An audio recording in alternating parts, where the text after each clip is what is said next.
हज़रत सल्लल्लाहु अलैहि वसल्लम पर वही का इब्तिदाई दौर अच्छे सच्चे पाकीज़ा ख्वाबों से शुरू हुआ। अब ख्वाब में जो कुछ देखते वो सुबह की रोशनी की तरह सही और सच्चा साबित होता।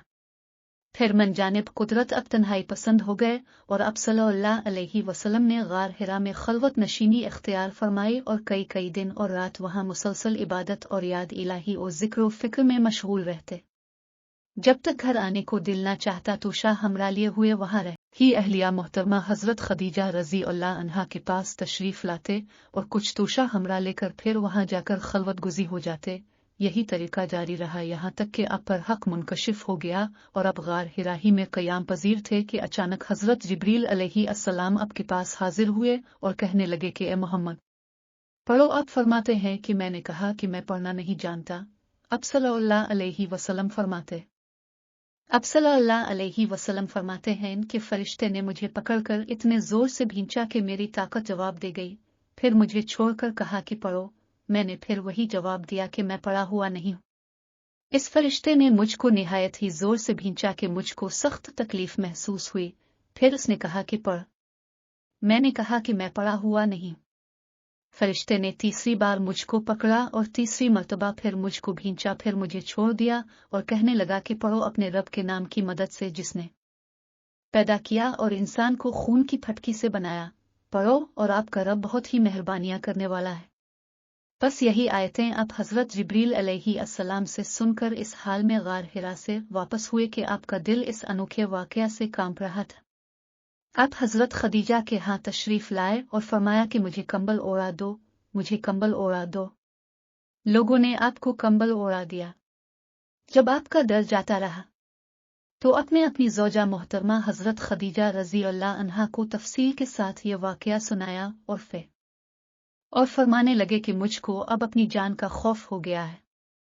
आपकी अहलिया मोहतरमा हजरत खदीजा रजी अल्लाह अन्हा ने आपकी ढारस बंधाई और कहा कि आपका ख्याल सही नहीं है। खुदा की कसम आपको अल्लाह कभी रुस्वा नहीं करेगा। अब तो अखलाक फाजला के मालिक हैं। अब तो कुंबा परवर हैं। बेकसों का बोझ अपने सर पर रख लेते हैं। मुफलिसों के लिए अब कमाते हैं। मेहमान नवाजी में अब बेमिसाल हैं और मुश्किल वक्त में अब अमर हक का साथ देते हैं। ऐसे औसाफ हसना वाला इंसान यूं बे वक्त जिल्लत व ख्वारी की मौत नहीं पा सकता। फिर मजीद तसल्ली के लिए हजरत खदीजा रजी अल्लाह अन्हा अब सल्लल्लाहु अलैहि वसल्लम को वर्का बन नौफल के पास ले गई, जो उनके चचाजाद भाई थे और ज़माना जाहिलियत में नसरानी मजहब इख्तियार कर चुके थे और इब्रानी ज़बान के कातिब थे। चुनांचे इंजील को भी हसब मंशाए खुदावंदी इब्रानी ज़बान में लिखा करते थे। इंजील सरयानी ज़बान में नाजिल हुई थी, फिर इसका तर्जमा इब्रानी ज़बान में हुआ। वर्का इसी को लिखते थे वो बहुत बूढ़े हो गए थे, यहाँ तक कि उनकी बिनाई भी रुखसत हो चुकी थी।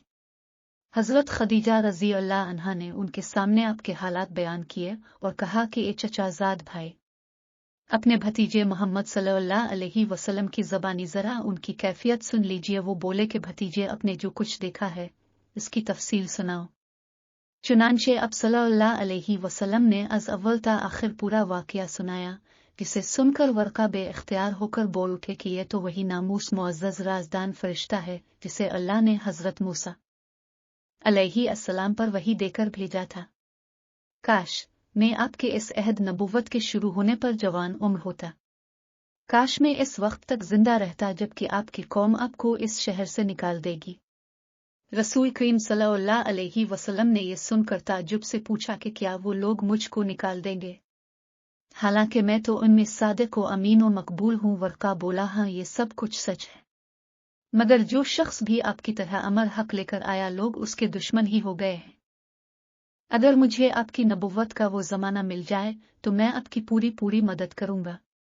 मगर वर्का कुछ दिनों के बाद इंतकाल कर गए। फिर कुछ अरसा तक वही की आमद मौकूफ रही। बुखारी 3।